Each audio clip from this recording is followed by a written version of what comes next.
सभी मतदान केंद्रों पे किया गया है।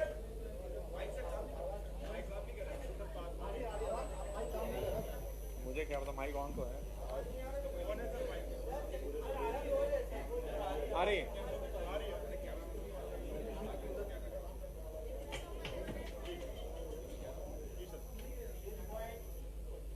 मतदाता सूची का अंतिम प्रकाशन आज मध्य प्रदेश में सभी मतदान केंद्रों पे किया जा रहा है।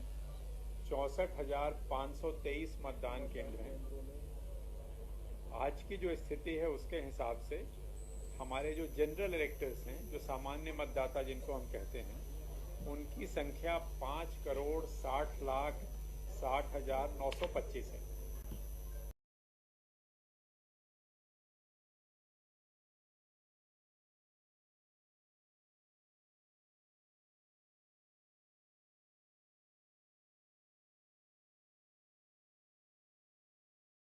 उनकी संख्या 5,60,60,925 है।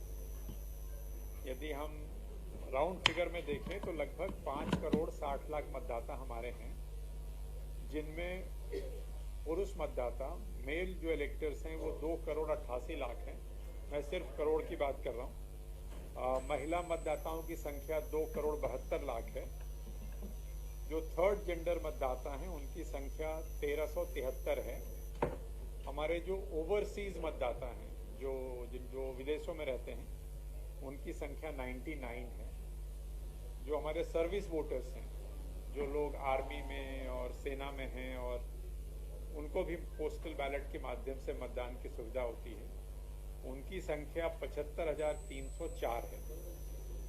तो सभी प्रकार के जो हमारे इलेक्टर्स हैं उनको यदि हम टोटल करें, उनको मिला दें, तो ये संख्या जो मध्य प्रदेश में निर्वाचकों की संख्या है, जो इलेक्टर्स की संख्या है, वो 5,61,36,229 होती है। 5,61,36,229 हमारे कुल मतदाता हैं, हर कैटेगरी को मिला देते हैं।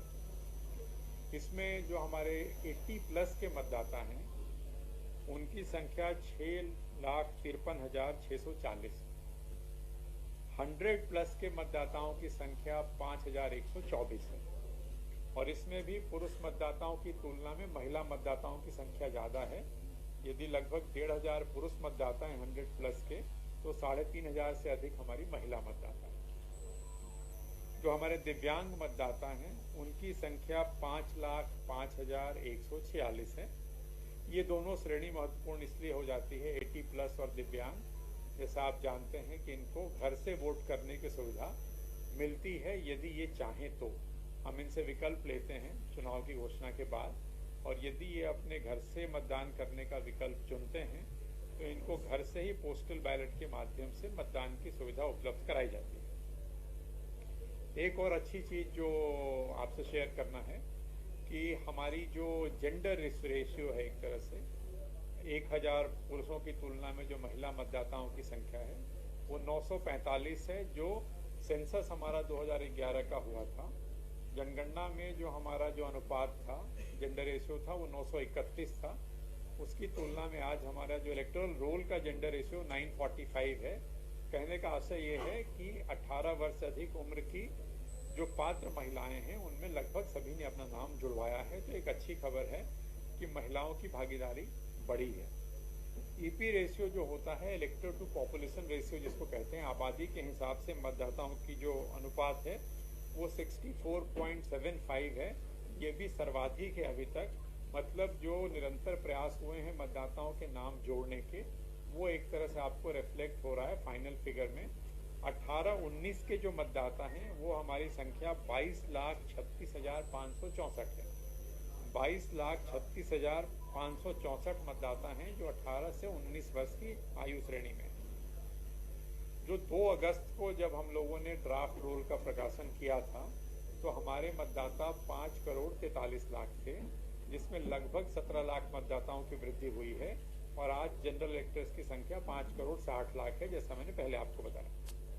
इस पूरी अवधि में जो नाम जोड़े गए हैं उनकी संख्या 24,33,000 नाम जोड़े गए, 7.5 लाख नाम हटाए गए और लगभग 15 लाख नामों में संशोधन की कार्रवाई हुई, चाहे उनके फोटो बदले गए हों या उनका नाम वगैरह चेंज किया गया हो। तो आज की स्थिति में मतदाताओं की संख्या आपको बता दी। मतदान केंद्र हमारे 64,523 हैं और निर्वाचन संबंधी जो कार्रवाई इलेक्टरल रोल से संबंधित है वो एक तरह से अंतिम प्रकाशन के साथ पूरी हो गई है। अभी भी नाम जुड़ेंगे। इसमें जो वैधानिक स्थिति है वो ये है कि जो नामांकन होता है, जो नॉमिनेशन की जो आखिरी तारीख होती है नाम निर्देशन पत्र लेने की, उस आखिरी तारीख तक नाम जुड़ते हैं। अर्थात नॉमिनेशन की जो लास्ट डेट है उसके 10 दिन पहले तक नाम जोड़ने के आवेदन लिए जाते हैं। मैं आपको स्पष्ट कर दूं, जो फॉर्म 6 है जिसके माध्यम से नाम जोड़े जाते हैं वो आवेदन लिए जाएंगे नॉमिनेशन की लास्ट डेट के 10 दिन पहले तक। जहां तक नाम हटाने का प्रश्न है, जो फॉर्म 7 से होता है, चुनाव की घोषणा के साथ जिस तारीख को भी चुनाव की घोषणा होगी उस तारीख के बाद फॉर्म 7 जो प्राप्त होंगे उन पे कोई कार्रवाई नहीं होती। मतलब चुनाव की घोषणा के साथ ही एक तरह से फॉर्म 7 प्राप्त तो करते हैं, क्योंकि ऑनलाइन फॉर्म लेने पे रोक नहीं है, फॉर्म 7 लिए जाते हैं, लेकिन डिलीशन संबंधी कार्रवाई रुक जाती है, डिलीशन का काम नहीं होता। तो ये आपके माध्यम से आपको भी और आपके माध्यम से सभी को मैं कहना चाहता हूँ, नाम जोड़ने की कार्रवाई नॉमिनेशन के 10 दिन पहले तक, डिलीशन की कार्रवाई चुनाव की घोषणा के बाद उसके फॉर्म नहीं लिए जाते। तो ये एक चीज आपको बतानी थी। इसके अतिरिक्त हमारी पूरी तैयारी निर्वाचन के संबंध में, चाहे वो मतदान दलों के गठन से संबंधित हो, चाहे वो सेक्टर ऑफिसर्स की नियुक्ति हो, चाहे वो संवेदनशील मतदान केंद्रों का चिन्हांकन हो, चाहे वो ट्रेनिंग हो, हर तैयारी अपनी निर्धारित समय से चल रही है। और चुनाव की घोषणा होने के बाद जो आचार संहिता लगेगी तो आचार संहिता के प्रावधानों का भी सख्ती से कड़ाई से पालन कराया जाए। कुछ नया बदलाव किया केस पर? किस चीज में? नहीं, मतदान केंद्र हम लोगों ने 1500 से अधिक जहां मतदाता थे उसको ध्यान में रख के 184 नए मतदान केंद्र उसमें बनाए गए हैं। 2 किलोमीटर से जो अधिक दूरी वाले मतदान केंद्र थे उसमें 362 नए मतदान केंद्र बनाए गए हैं। अर्थात मतदाता को ज्यादा नहीं चलना पड़ेगा, उसको 2 किलोमीटर से कम चलना पड़ेगा। तो मतदाता की सुविधा का विशेष ध्यान रखा गया।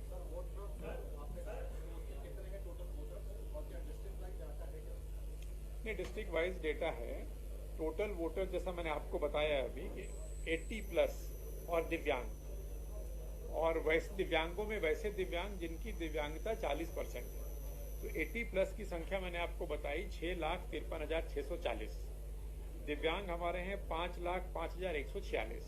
तो इन दोनों को अगर आप जोड़ दें तो लगभग 11,58,000 होते हैं। तो इन 11,58,000 लोगों को हम फॉर्म 20 देते हैं और उनमें से जितने लोग उस विकल्प का चयन करते हैं कि वो घर से मतदान करना चाहेंगे उनको फिर हम पोस्टल बैलेट की सुविधा उपलब्ध कराते हैं। सर, आचार संहिता कब तक लग रही है? ये यहाँ से नहीं होता है। सर, एक सवाल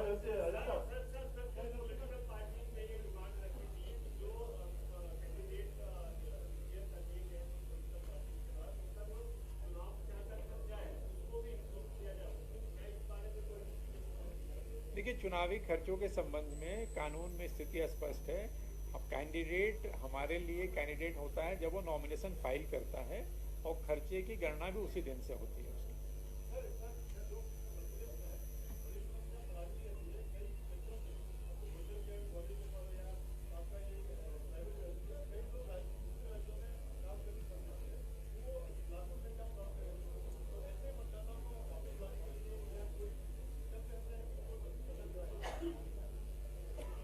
नहीं, आज की स्थिति में रिमोट वोटिंग की कोई सुविधा नहीं है। ऐसे लोग जो मतदान करना चाहते हैं उनको मतदान केंद्र पे ही आना होता है, तभी आकर के मतदान कर सकते हैं। सर, एक सवाल ये है मेरा, मैं रवीश पाल सिंह आज तक से।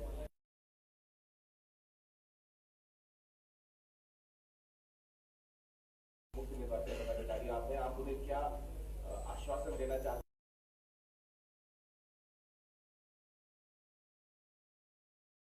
ईवीएम 100% सुरक्षित है।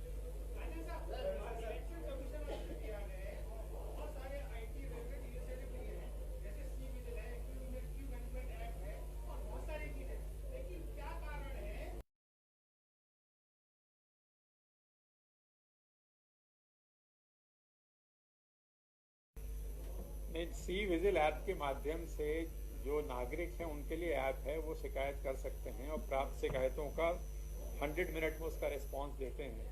कोई भी मतदाता कहीं भी उसको लगता है कि आचार संहिता का उल्लंघन हो रहा है तो उस ऐप के माध्यम से अपनी पहचान वो चाहे तो उजागर करे चाहे तो न उजागर करे, वो मैसेज के माध्यम से, वीडियोस के माध्यम से वो शिकायत कर सकते हैं। और पिछले विधानसभा चुनाव में और लोकसभा चुनाव में काफ़ी लोगों ने इसका उपयोग किया है, इसलिए जनता इसका उपयोग कर रही है। मुझे उम्मीद है इसका और प्रचार प्रसार करेंगे, इस बार और ज़्यादा उपयोग होगा। सर, ये पॉलिटिकल पार्टीज ने मांग की थी कि जो कैंडिडेट डिक्लेयर तो हुए नहीं है लेकिन वो बड़ी सभाएं और प्रचार उन्होंने शुरू किया है, तो उसके खर्चे के लिए मांग की गई थी कि अभी से उनका खर्चा ऐड किया जाए। नहीं, इसका उत्तर मैंने दिया, अभी पूछा था आपके साथी ने पीछे से। इसका उत्तर यही मैंने अभी बताया उनको कि कैंडिडेट हमारे लिए कैंडिडेट तब होता है जब वो नामांकन पत्र दाखिल करता है, तो लास्ट डेट ऑफ विड्रॉल के बाद वो कंटेस्टिंग कैंडिडेट की सूची में आता है और खर्चे का हिसाब भी उसका उसी दिन से रखा जाता है।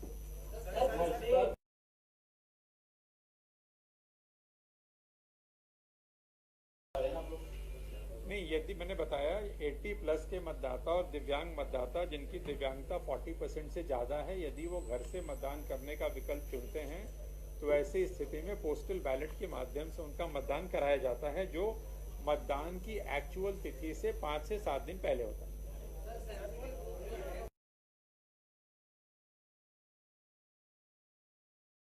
नहीं, सेंसिटिव बूथ हमारे पिछली बार 17,070 थे और उनकी संख्या इस बार भी अभी ये फाइनल नहीं हुआ है, क्योंकि सेंसिटिविटी चेंज हो, डायनामिक कॉन्सेप्ट है, कई बार कैंडिडेट के नॉमिनेशन के हिसाब से भी बदलती हैं। अभी भी इनकी संख्या लगभग उतनी है पिछली बार जैसी है।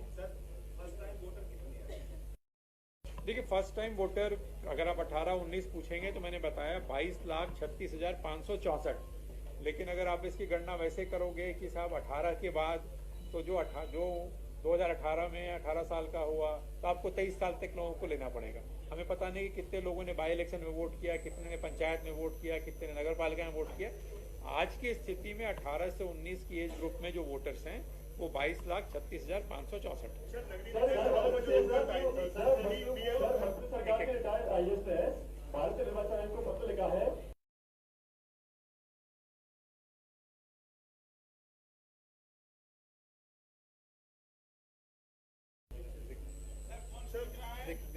दिख नहीं रहा।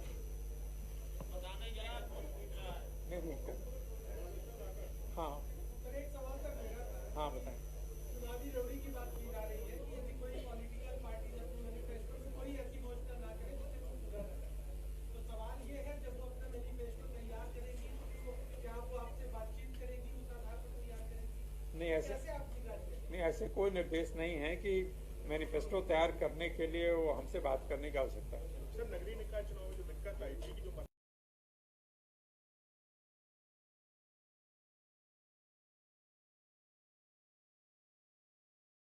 एक बार फिर से पूछ लो। सर, नगरीय निकाय चुनाव में दिक्कत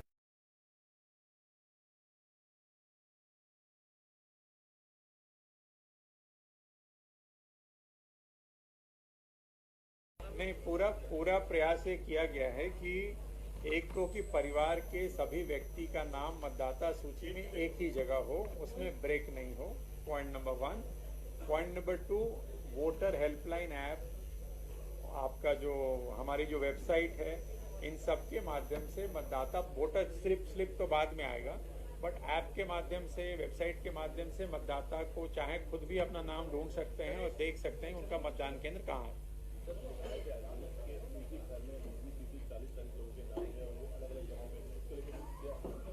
देखिए, इसमें स्थिति ये है कि ये सही है कि कुछ मकान नंबर ऐसे हैं, वास्तव में मौके पे मान लीजिए 15 मकान हैं या 12 मकान हैं, लेकिन उनका मकान नंबर एक ही डला हुआ है और ये हिस्टोरिकली वहीं रह रहे हैं, बट वो अलग अलग लोग हैं, उसकी पहचान कराई गई, परीक्षण कराया गया, फर्जी मतदाता नहीं है, मकान नंबर वही डला हुआ है। मकान नंबर में संशोधन तभी होगा जब व्यक्ति आवेदन करेगा, तो वो हम उसको 1 by 1, 1 by 2, 1 by 3 नहीं कर पा रहे हैं, अभी प्रयास जरूर कर रहे हैं। सोशल मीडिया में भड़काऊ पोस्ट करने वाले और जो प्रलोभन देने वाले पोस्ट हैं, ऐसे मामलों में क्या कार्रवाई करेंगे?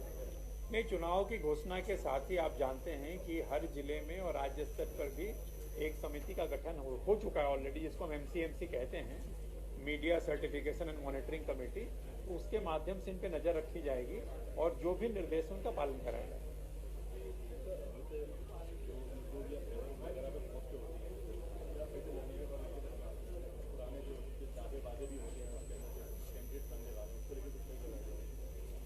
सोशल मीडिया को लेकर के जो भी गाइडलाइंस हैं उनका पालन कराया जाएगा उस समिति के माध्यम से।